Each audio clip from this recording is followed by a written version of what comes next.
Hello, BookTube. It's Wednesday, and that ordinarily means Comic Book Wednesday, Epic Comic Book Wednesday, a team-up between me and Michael K. Vaughan, but he is still on hiatus from BookTube.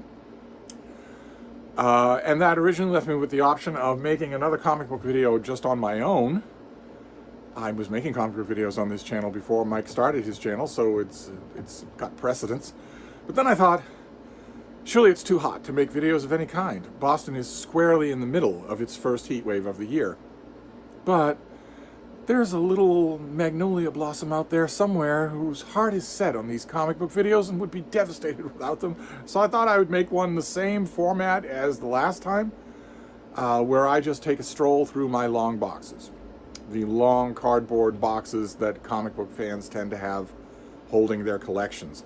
I don't know how some of the comic book fans, for instance, I see on YouTube or Instagram, I don't know what their houses are made out of. I see some of them that have walls of these long boxes, and that's got to be thousands and thousands of pounds. One full long box is very heavy. I can't imagine what it'd be like to stack them like that. Much to say nothing of the fact that you can't get at it. You'd have to rearrange. You'd be bricklaying for the whole of an afternoon in order to get at the bottom ones. I only have a few long boxes, so I thought we'd just take a stroll through them and see what we find. And we will start with the 1970s, yes, 1971.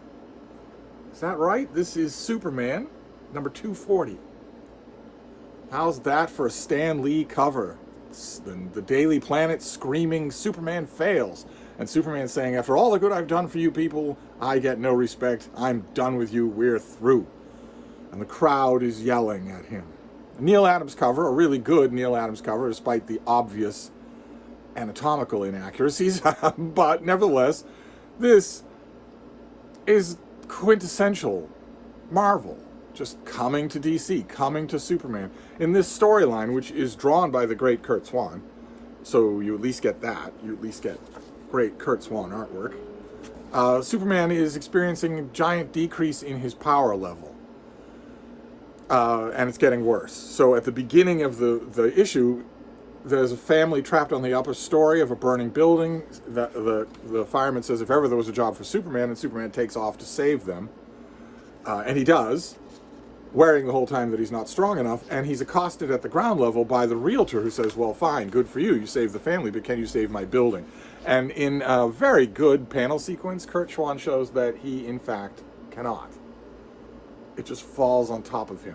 And that would be bad enough. As a discrete plot, that might be bad enough. But there was one part of this issue that really bugs me. Let me see if I can just find it here. It's quite predictable on my part that it would really bug me, but it does. It does bug me, yeah. Here's Superman walking along the sidewalk being jeered at by a hard hat construction crew on the streets of Metropolis as being weak. When, of course, that wouldn't happen. That wouldn't happen in the real Superman. So this was just a foretaste. I had no idea that in only a decade after this issue, Superman would be depowered seemingly for good. In the mainstream story, it wouldn't be just a discrete plot. It would be that he is a lot weaker. But we'll get to that in good time. We'll get to that. Then the next three, I think I've shown you these before. The Conan the Barbarian, the Robert E. Howard franchise for Conan stories. Marvel had that franchise for a long, long time, and they did great work. And then they lost it, and it went to Dark Horse Comics, and they also had a great run on Conan. Though Dark Horse Conan is a great era. And at one point, someone at Dark Horse had the inspired idea to reprint some story arcs of those issues with the covers that Frank Frazetta did for the old paperback comics. The Frazetta cover series. I've shown you these before. I don't know how many of them there were, but I don't have them all. I just have these three, and I don't know that they were ever collected, which seems quite natural. It seems quite natural to collect them. And this is number one, and that is the Frost Giant's daughter. Obviously, this is a great Conan story where he chases a seemingly inhuman woman, a naked woman, through the biting cold snows of the north, catches her, and then is left wondering if she was even real. It's a great story, a whole bunch of different Conan providers have adapted it in one way or another. I love these issues. I love the idea of the Frank Frazetta cover series. I wish that I'd been paying more attention. When I was getting these, I was getting them from a comic shop in Kenmore Square here in Boston. And I could have just told the proprietor and I are old friends, I could have just told the proprietor, make sure to set every one of these aside for me. Instead, I thought, you'll see them, you'll get them, and I didn't. Now, I've never seen them since. I'm going to comic shops anymore. There's one that I wanted to go to last weekend when David Murphy was here, but my conscience pricked at me because he wouldn't have any interest in what was there. And then we have, let's see here, what's next? Okay, this is issue number 11 of 12 of The Watchmen by Alan Moore. Where in the back here, every cover of Watchmen has this blood dripping closer and closer to a clock that is approaching closer and closer to midnight. And here, the blood is almost covering the clock. So you know that Watchmen is about to end. It's about to get to issue number 12. This is 11 out of 12. It's got great Dave Gibbons artwork, just amazing. At one point, one of the characters is talking by a pool, a fish-filled pool, and we get this panel. But then on the bottom, we get it from the pool's view. Just lovely. Just fantastic. And this is the issue in which the villain reveals his plan to the good guys. And I confess, this took me totally by surprise. I was reading these as they were coming out, back when they were new. And when the villain reveals his plan to the two good guys, who seem completely outmatched, I assumed that this would be like every other comic book story. That they would, now that they know the plan, the villain monologues throughout this whole issue. Literally 25 pages of one character going on and on and on. It's still really good. But there's only one fight scene. It's pretty devastating for the good guys. And I assumed that once the villain told them his plan, they would find a way to stop it. And he's the one who has to tell them at the end of this issue that I'm not just a cheesy old comic book villain. I wouldn't have told you my plan if there was any chance you could stop it. It happened already 35 minutes ago. Then the issue ends there. So we know what it is as readers of the series. We know what it is. It's murderously convoluted. If you're familiar with Watchmen only from the great movie, the movie actually improves that plot. It improves the whole ending of the thing.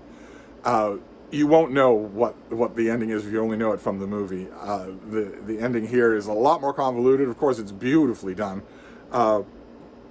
Okay, then we have an issue of the Avengers. This is Avengers number 360 from the 90s. It's got to be 1993, yes. And this is, for a little while, the writer Bob Harris and the artist Steve Epting had a run on the Avengers. I love it. I don't know how high it stands with Avengers fans, but I thought it was a fantastic era in the team. A really good mix of characters, pretty good sappy melodrama plot. In the 70s, that was the love quadrangle between the Swordsman, Mantis, the Scarlet Witch, and the Vision. In this little storyline, which only went on for about a year or two, it involves a character named the Black Knight and another character named Circe. And it's effective. I don't really like long, drawn-out melodrama plots like that, but I very much like the composition of the team, which is led by Natasha Romanoff, the Black Widow.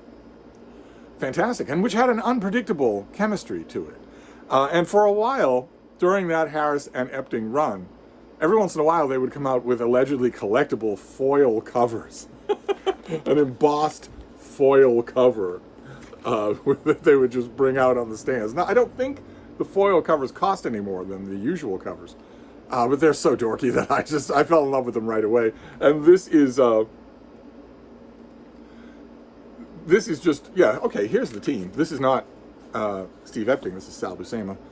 But that is the team. You've got Circe, who is one of Jack Kirby's boring Eternals. You've got the Black Knight, Hercules, Captain America, Crystal of the Inhumans, the Vision, and Natasha Romanoff, the Black Widow, who cedes the control seat once Captain America comes back. For a long run of this team, she is the leader. And as you can tell, if you take Captain America out of this equation, she and the Black Knight are the only humans on the team. I think that's another reason why I thought it was so interesting. It's the greatest ratio of human to non-human members on the team that I think the Avengers has ever had.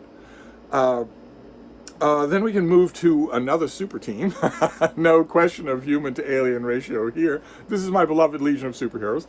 This is the Legion of Superheroes number 12. And the reason it's number 12 is that the Legion went on forever and ever. It was Adventure Comics, then it was Superboy and the Legion of Superheroes, then it was the Legion of Superheroes on its own.